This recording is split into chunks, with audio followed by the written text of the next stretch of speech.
દહેગામ શહેર અને ગ્રામ્ય વિસ્તારમાં સવારથી જ વરસાદ ચાલુ છે।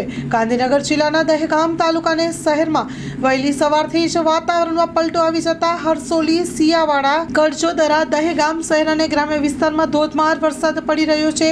જ્યાં જુઓ ત્યાં પાણી જ પાણી નજરે પડતું દેખાય છે।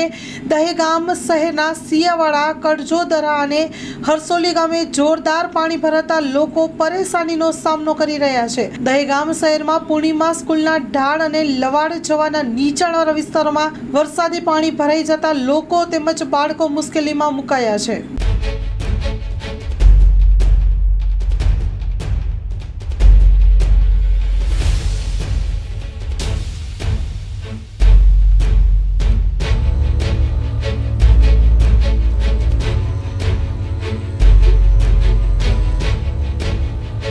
રાણી હોસ્ટેલથી દર અઠવાડિયે એક પત્ર લખે છે। આ વખતે તેમણે લખ્યું કે માં, યાદ છે ગયા વર્ષે બાપુને મલેરિયા થઈ ગયો હતો। આ વખતે પહેલેથી જ મલેરિયાથી બચવા માટે ઘરમાં જંતુનાશકનો છંટકાવ કરાવી લેજો। ઘરની આજુબાજુના ખાડામાં પાણી ભેગું ન થવા દેતા ઘર અને શેરીને સાફ રાખજો। મચ્છરદાની કે મચ્છરને દૂર રાખવા વાળી ક્રીમ, કોઇલ અને અગરબત્તીનો ઉપયોગ કરજો। રાણીની સલાહ તમે પણ માનો। તાવમાં જાહેર આરોગ્ય કેન્દ્ર પર મલેરિયાની મફત તપાસ અને સારવાર મેળવો।